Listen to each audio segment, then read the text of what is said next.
Tampoco ustedes saben mucho de sí mismos, así que no se preocupen. Vamos, el principal pues es que mi vida la he dedicado a la educación, siempre, a todos los niveles, pero más en lo que sería Universidad de Educación Media Superior. Yo soy de los fundadores de la Universidad de Valle de Temajac y también soy el autor de la pedagogía interactiva, que es la que actualmente se practica en la Universidad del Valle de Temajac. Ahí les dejé en la computadora una parte de mi libro de la pedagogía interactiva, por si alguno quiere estudiarla, y también ahí estarán las diapositivas, por si alguno quiere copiarlas. Y maestros, es medio complicado, porque no solamente es un complejo, sino la educación también es un enigma. Si la educación no es una ciencia en sentido estricto, porque una ciencia es aquella que tiene un conjunto de variables que al examinarlas y registrar su conexión pueden hacer predicciones. La educación no. La educación es un fenómeno humano que continuamente varía, cambia, continuamente pasa de una fase a otra, y realmente es muy difícil aún poder definir qué es educación. Octavio Pujat, uno de los grandes filósofos de la educación en España y en México también, pues él, cuando define la educación, se sigue más bien el sistema fenomenológico de ir examinando cómo se va desarrollando la educación para poder tener un concepto de lo que es la educación. No se puede definir en abstracto la educación, porque la educación en última instancia no existe. Existe el proceso educador, pero la educación es una abstracción que los humanos solemos hacer abstracciones que son abstracciones, es decir, cosas separadas de la realidad y que como tales, como abstracción, no se encuentran en la realidad, sino que se encuentran de otra manera. Pero ustedes como educadores evidentemente también tienen una conciencia de lo que es el proceso educador y de su variabilidad, de lo efímero que es un proceso, porque está en continuo cambio. Los que hemos trabajado por años en la educación, en el proceso educador, nos damos cuenta que cada grupo que llega es distinto al anterior. En este momento, describir el proceso educador en México es muy complicado, es un enigma, porque cada vez nos damos cuenta de que la educación, siendo un proceso sin el cual una nación puede adquirir identidad, sin el cual una nación puede tener un proyecto, sin el cual una nación puede tener futuro, sin embargo es algo que no sabemos cómo es y está en la base de muchos conflictos.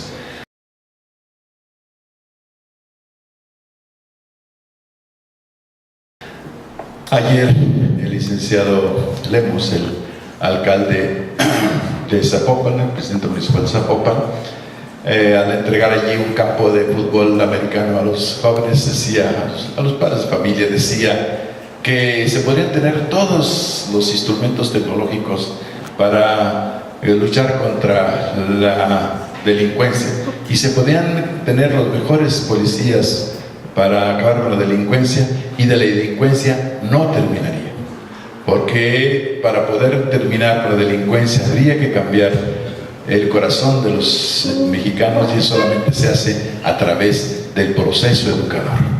Sin embargo, en este momento la educación, ustedes saben, es una institución crítica en el país, crítica, y los educadores en este momento son los grupos más violentos que existen en el país, que desestabilizan el país. Grupos que evidentemente no tienen ni siquiera la capacidad técnica para enseñar lo elemental del fenómeno educativo, que es el aprendizaje de conocimientos e instrumentos de expresión o de comprensión del lenguaje. Peor todavía si entendemos la educación, como lo vamos a ver aquí nosotros, como antropogénesis, es decir, como la generación del ser humano a partir de su circunstancialidad, no a partir de la definición de un ser humano también abstracto, que a veces hemos caído en esa situación de definir al ser humano en abstracto, como si el tiempo y el espacio y las relaciones de los seres humanos no constituyesen el núcleo fundamental de la identidad de los seres humanos. Somos, como decía Ortega y Gasset, somos circunstancias, el ser humano en sus circunstancias. son las circunstancias las que nos definen como tales.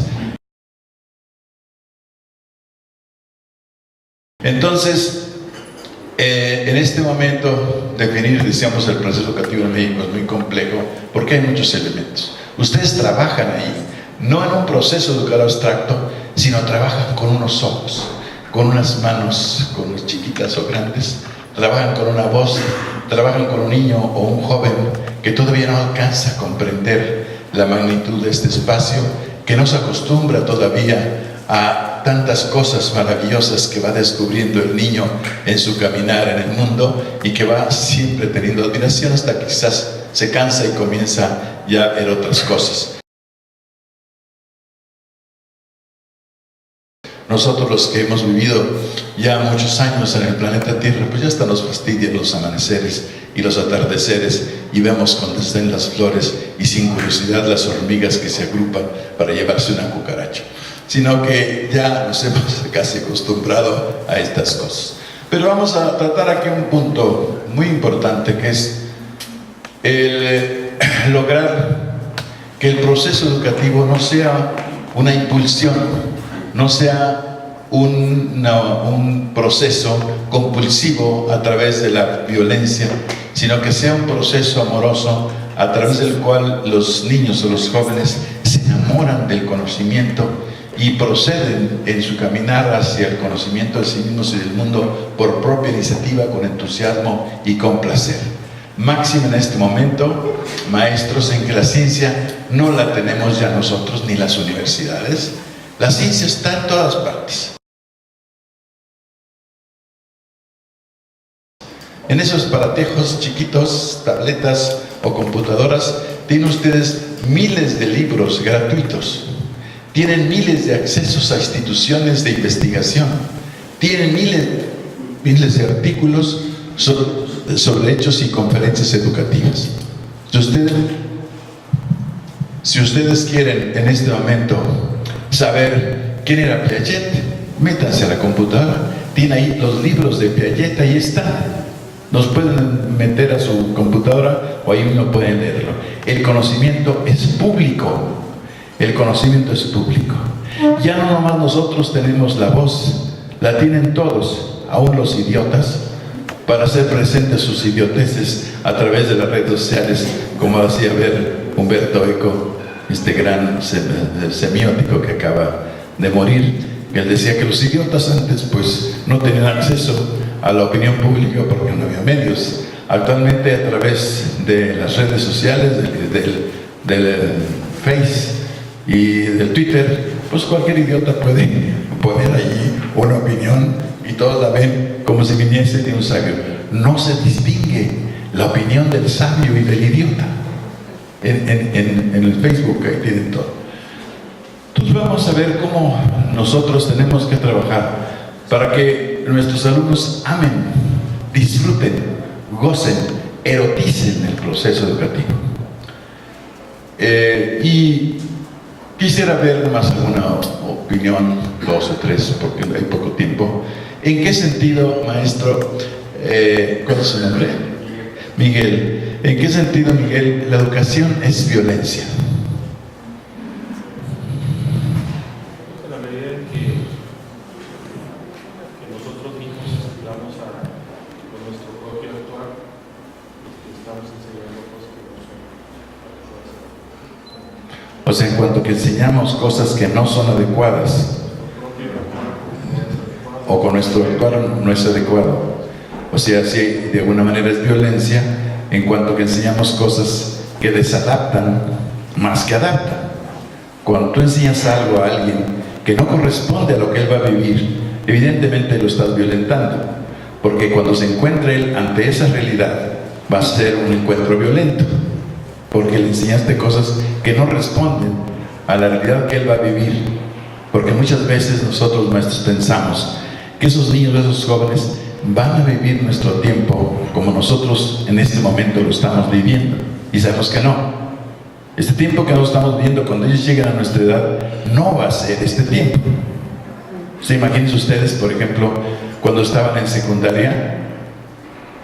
No se imaginaban todos los instrumentos tecnológicos ¿qué iban a tener en este tiempo?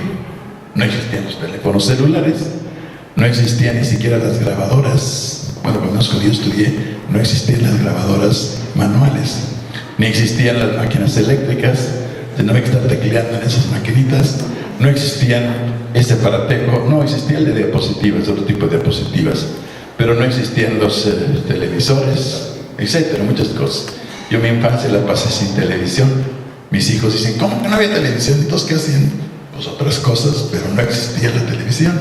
En la calle nos salíamos a jugar. Ahí las mamás estaban sentadas viendo que nosotros jugáramos. Entonces, en ese sentido puede ser violencia y tiene razón. ¿En qué otro sentido puede ser violencia el proceso educativo? Cuando ponemos límites a las personas, justamente para que se desarrollen como tal, se integren en la sociedad, sean capaces de respetar a nosotros y respetar a sí mismos. En ese sentido también hay cierta carga de violencia, porque tengo que ir a causar a la persona por donde su personalidad, pero por donde se puede desarrollar mejor, por crear más de sí mismo e integrarse a la sociedad. Muy bien, es otra forma de violencia. Cuando tú conviertes, y lo veremos aquí más explícitamente, a la escuela en fábrica. Es decir, hay que querer imponerle un modelo de desarrollo. Una vez asociamos en los programas, al final del curso el alumno será capaz de tan. O sea, establecíamos un modelo, un premodelo, y luego veríamos si lo desarrollamos y vemos que el alumno ha desarrollado esas conductas que nosotros suponíamos que eran las que debería tener. Y que en este momento sabemos es muy cuestionable, porque en primer lugar cada ser humano es un paradigma, cada ser humano es un proyecto. Le podemos dar, si quieren ustedes, orientaciones, pero desde el conocimiento del individuo, que es todo lo que sería la educación personal, a partir del ser persona, no nada más a partir de lo que sería si es niño o es adulto, sino qué es esa persona de acuerdo a sus circunstancias, que es complicado, evidentemente. Pero ahí también, en ese sentido, es violencia, porque haces que mucha gente sea lo que o no tiene capacidad de ser, o lo que no va a poder vivir eso porque vivirá otras circunstancias. Todo aprendizaje que se hace a través del miedo o de la violencia se olvida lo más pronto posible.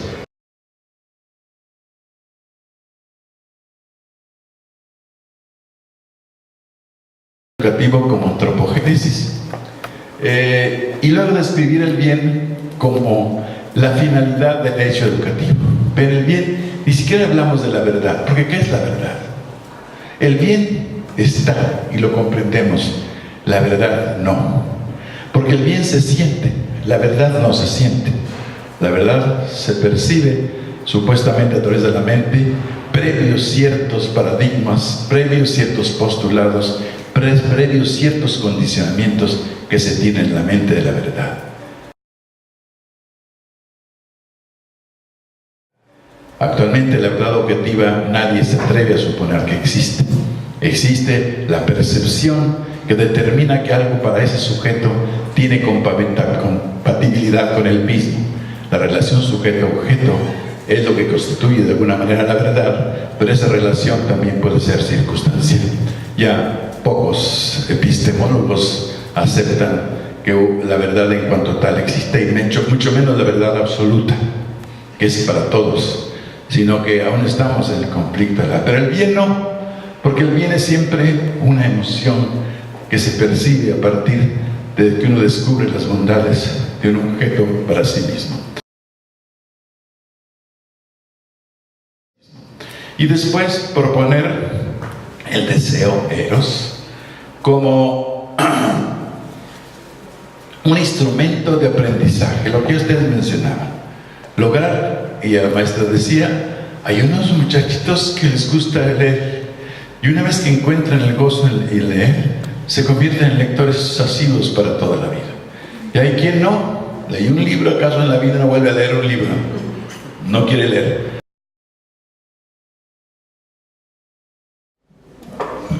La escuela es un lugar en donde suelen encontrarse muchas quejas, inconformidades, temores, temor a los exámenes, a las autoridades, a los calendarios, al sistema, al sindicato, a las auditorías, a la evaluación docente, a las capacitaciones. Actualmente ven toda la resistencia que tienen los maestros de la CENTE y los del CENTE también han confirmados de la CENTE, de ciertos grupos en Oaxaca y Guerrero y todas esas cosas, de ser evaluados. No quieren ser evaluados, evidentemente. ¿Por qué? Porque pues saben que no saben. Si supieran que saben, no tendrían ninguna dificultad en ser evaluados. Entonces, ahorita los maestros, decíamos, son los grupos más violentos. Los sindicatos están sometidos. El sindicato de maestros, el CENTE, los sindicatos electricistas, el sindicato de teléfonos, todos están sometidos. Actualmente, la Iglesia Católica se ha puesto a reflexionar y ha logrado ponerse muy claro que antes que la verdad religiosa, tiene que respetar la libertad del individuo de creer lo que él quiera creer.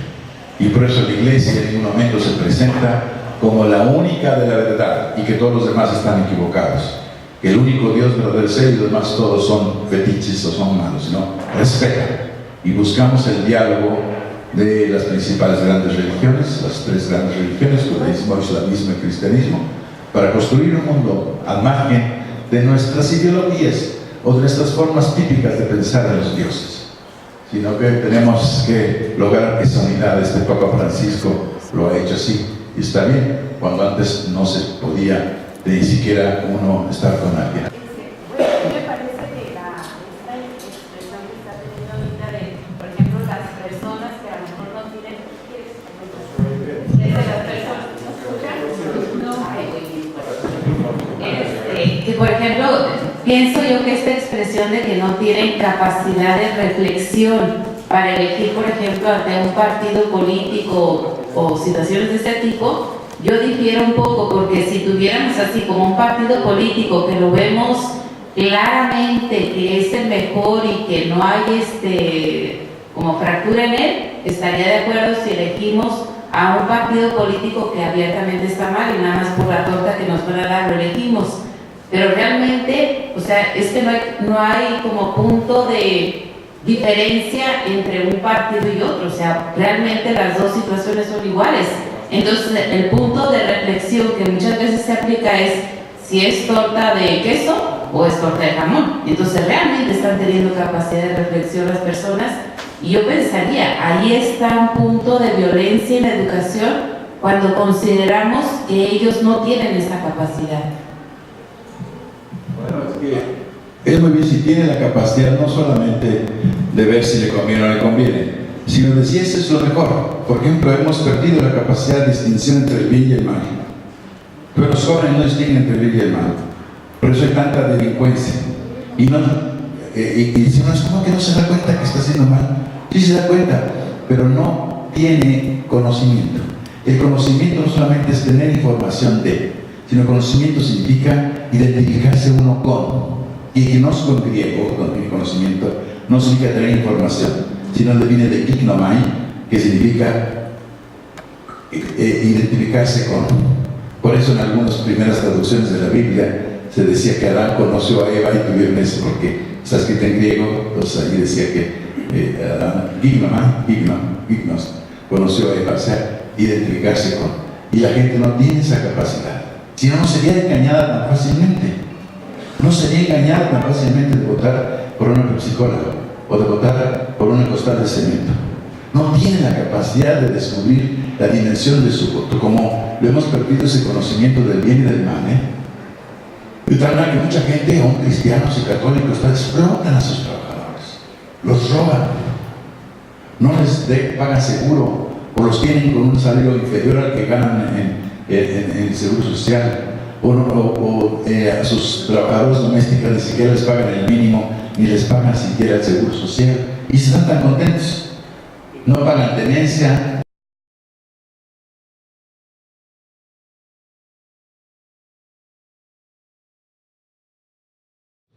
El eros educativo, que es ese deseo, maestros, ese deseo que todos llevamos en nuestro ser. ¿Quién lo puso ahí? Pues suponemos, para los que creemos en Dios, que Dios, el Creador, puso en nuestro interior esa fuerza, esa llamita, esa luz que nos inspira y nos mueve hacia ese deseo, el deseo de la libertad y de la felicidad. Nacimos seres libres, todos, no solamente nosotros, también los mosquitos y las hormigas son seres que nacieron libres. El ser total del universo es un ser libre. La misma tierra en algunos aspectos es libre. El deseo del bien moral, la perfección moral, consiste en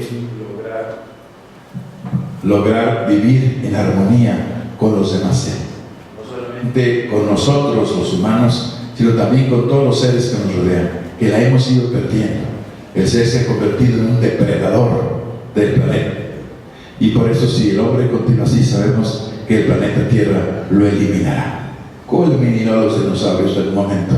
A nosotros podría eliminar en un momento, hasta que se tuviera un segundo y nos acabaríamos todos. Entonces nos puede eliminar si nos convertimos en un momento en una amenaza difícil, y estamos en este momento convirtiéndonos en una amenaza difícil, porque todo depredamos, todo depredamos. Es el ser humano es el único que hace basura. Ningún animal hace basura, ninguno. El único que hace basura, cuando va a la carretera, en esos montones ahí de depósitos de partes de automóviles, es basura. Los animales no hacen basura.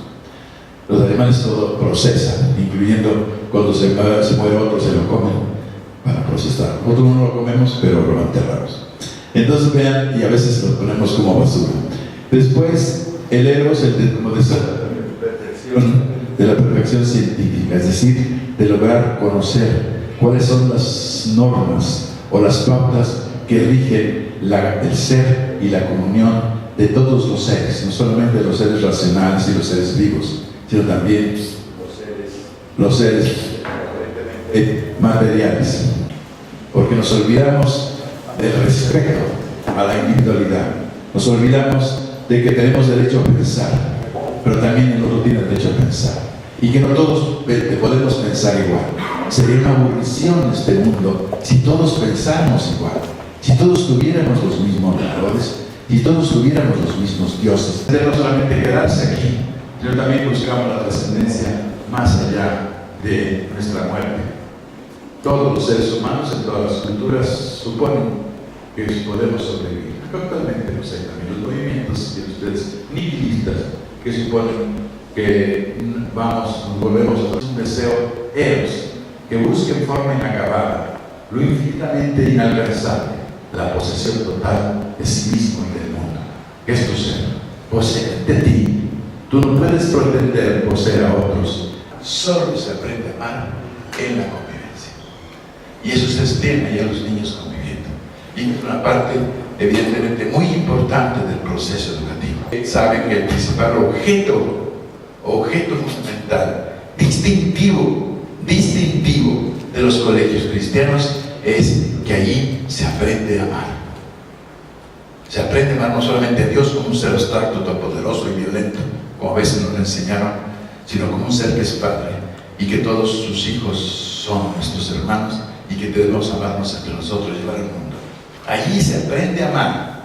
A lo mejor no sacan ustedes los primeros lugares en matemáticas o en lectura o en escritura, pero no pueden dejar siempre de sacar el primer lugar en hacer que los niños aprendan a amar. Pero solamente aprenderán a amar si viven el amor. Es decir, si ustedes también los aman y si logran que los padres también aprendan a amar, porque a veces creemos que sabemos amar a nuestros hijos y no, y hay que aprender también a amar. Entonces vean,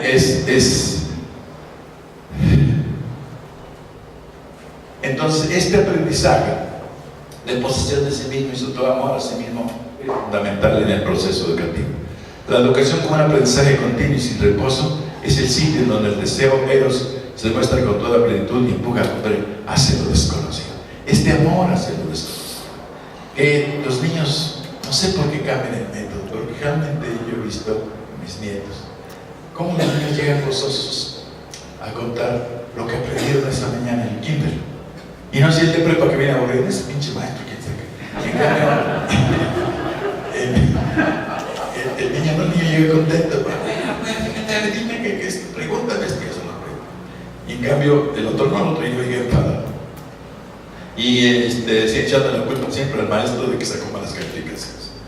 Entonces, deseamos cómo lograr que realmente amen este conocimiento. El ser humano es ante todo un deseo que no se satisface nunca. La educación, un lograr algo para llegar a una meta y conseguir algo previamente definido, es quitarle a los educativos su carácter educador. Tú eres realmente un deseo. El día que dejes de desear, habrás muerto, maestro. Aún cuando estemos viejitos, tenemos que desear. Desear el amanecer, desear la noche, desear ver las estrellas, desear ver a nuestros nietos, desear ver a nuestra esposa, desear ir a comernos una torta ahogada, desear disfrutar el parque, desear disfrutar la lluvia. Hay que desear, porque el deseo provoca el placer. El día que tú no desees nada, ya no tienes posibilidades de placer, y la vida sin placer no sirve. Hay que darse un tiro. Todos estos gente que se suicidan es porque han perdido la capacidad de placer, y han perdido la capacidad de placer porque han perdido la capacidad de desear. Educarse es andar seducido, enamorado del saber, un continuo amar, apetecer, ambicionar, ansiar, perseguir. Ven que en última instancia es amar. La educación, amar. Porque el que ama las cosas, ese es alguien que apetece, que ambiciona, que ansía, que persigue, que disfruta el logro. Está ahí el problema, evidentemente, del amor, el eros, el deseo, y el amor también como donación, que eso es más bien parte de nosotros. El educador no es alguien que satisface un deseo, sino quien lo estimula, lo agranda, lo acelera, lo profundiza y lo conduce. Ustedes tienen que preocuparse para que el niño y los adolescentes deseen el bien. No, ¿por qué? Porque fuera están bombardeados para que deseen cosas que no son buenas, para que deseen la mota, los cigarrillos, el alcohol, los coches lujosos, los bienes paradisíacos, el tener mucho dinero, el matar gente, etc. Están impresionados, haciéndoles ver como que son bienes, como son bienes aparentes. Y en la escuela, en la familia,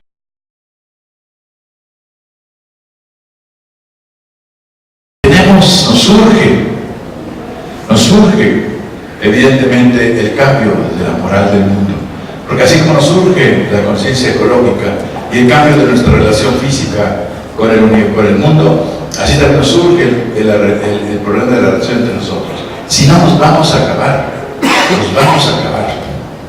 como tantas especies se han acabado. El mundo no nos necesita. Durante millones y millones de años existió sin nosotros, y sin nosotros podrá existir perfectamente, ya mejor, tal vez de una manera más espontánea. El mundo no nos necesita, nosotros necesitamos al mundo. Como Dios no nos necesita, nosotros lo necesitamos a Él, no necesita, porque si Él necesitara, no sería Dios. Nosotros lo necesitamos a Él. ¿Por qué nos ama? No sabemos. El día que lleguemos le preguntaremos si te lo voy a amar a toda esta playa. Pero Él amó al hombre hasta el fin y hasta hacerse uno de ellos. ¿Por qué se enamoró Dios de nosotros? Es una cosa que no alcanzamos a entender. Y se convierte en un hombre que come, que ríe, que duerme, que va al baño, que tiene deseos sexuales como nosotros, que tiene ambiciones, etc. para mostrarnos un modelo distinto quizá. Pero no sabemos, no entendemos. El maestro cumple plenamente su función cuando logra despertar al alumno la admiración y el deseo y el placer por el saber. Este es un ideal que ojalá ustedes se pongan, no que el niño sepa. Si ustedes logran que los jóvenes tengan el deseo de saber, ellos aprenderán. No es problema de tecnologías, muchachos, maestros. El aprendizaje no es un problema de tecnologías, de técnicas para aprender. Si el niño o el joven o ustedes tienen un deseo de aprender, encontrarán la técnica, encontrarán el instrumento, y están ahí por todas partes. Hay gente en la escuela que se preocupa mucho por las técnicas. Sí, hay que preocuparse, pero por las técnicas, sin el interés, sin el deseo, no sirve para nada. Porque a la salida de la escuela, el muchacho va a tomar esas técnicas, no volverá a acercarse a un libro, no volverá a estar actualizado, sino en aquellas cosas que le van a producir dinero, pero no el saber como una forma de ser, como una forma de incorporarse a la plenitud del ser del universo a través del conocimiento. Porque cuando conocemos nos incorporamos al ser, nos acercamos a ser. Entonces es evidente que tenemos que lograr esa admiración por el saber. Con 10 ahora me dice, por favor. La relación pedagógica sostiene cuando ambos, educador y educando, se descubren ignorantes y deseosos de llenarse de la sabiduría para ser más. Resultan inimaginables un educador y un educando hartos, repletos, saciados, sin admiración, sin voluptuosidad por conocer. Por eso para Platón la educación es erótica, acometedora, astuta, pródiga en invenciones y recursos como el enamorado. ¿Cómo lograr que los alumnos se enamoren del saber?